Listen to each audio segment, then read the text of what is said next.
One thing that I find somewhat interesting is that the Lord often calls people to do His work who you would never pick for the task. So someone like me who loves to be behind the scene and who has horrible stage fright.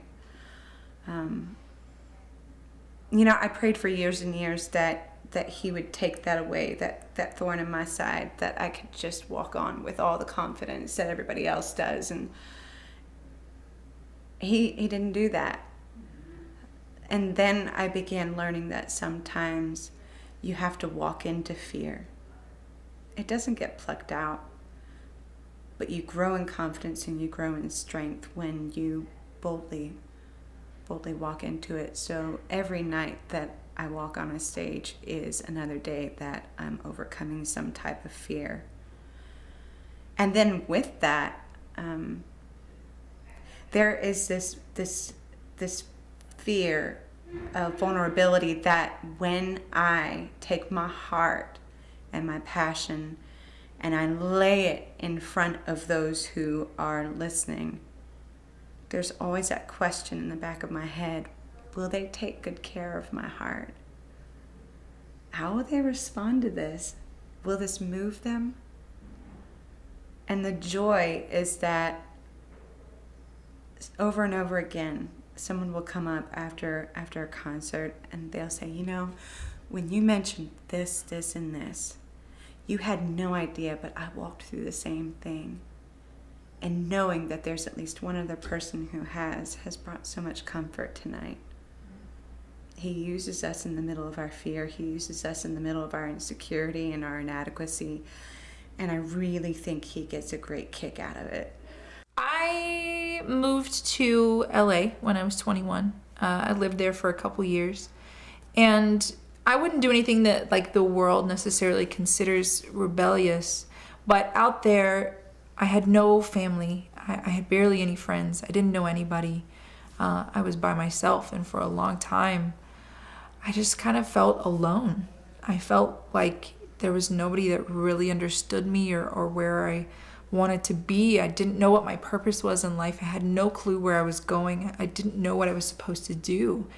And so I just lived and I just went day by day without having a purpose, without having a calling, without, really believing that there was something more that I was meant for. And I felt unsatisfied. I felt really not content with who and where I was, and I didn't know how to fix it. And I remember becoming friends with somebody that was actually a Christian artist, and I would go to shows that he would have, and I felt, I don't know if it's a jealousy, but more so I couldn't believe that was his life, that he was able to do that full time, and it was a ministry, and he was able to touch people and reach people in a way that most people aren't able to. They listened to him because he was speaking the word. And I think that's when the true passion for music started to take root in me. And that's when true relationships started for me. I was alone. I didn't have anybody else but God. And I think when you get to that place where you truly are by yourself, and you can't constantly talk to somebody about your problems, you can't constantly call somebody else, God becomes your everything. God becomes your life. He becomes who you are. And that's a foundation that you have to have for everything. And that was a huge turning point for me when I realized that God isn't just a part of my life, He is my life.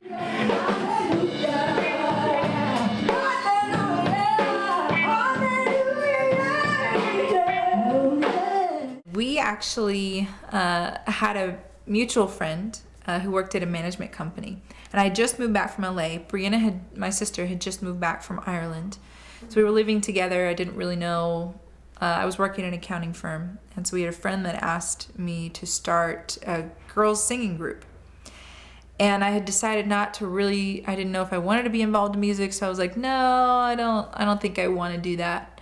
She's like, well, just pray about it. Just pray about it and let me know. And I was like, okay, I'll pray about it. But I'm telling you, that's not what I want to do. So over the next 2 weeks, I actually took the time to just sit down and pray about it, listen to what I believe God was telling me. And it was clear. There was no question in my mind. And God was in my face basically saying, no, this is it. I've prepared you. You know, now you have that foundation. Now you have that firm ground. And now I want to move you forward. And this is what you're supposed to do. So we started then with the management company. We found Danielle through a mutual friend. And we've been together about 3 years now.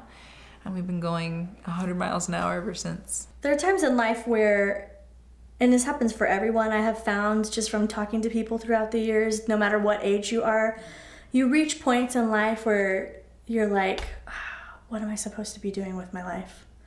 And I've been through that, and I was talking to someone that was probably 30, 40 years older than me about it, and they were like, I'm going through the same thing right now. So it's one of those things that my encouragement is when you're in that spot to be patient and listen to the Lord, because he tells us to be still and to be quiet and to listen. And at the same time, to recognize that he still wants you to be moving. I don't think that the Lord, there are times when we are supposed to stop completely in our movement and our emotions and everything, but other times that I think that he calls us to be still and be quiet and listen to how he is directing you, but to continue walking in the paths that he's leading you to.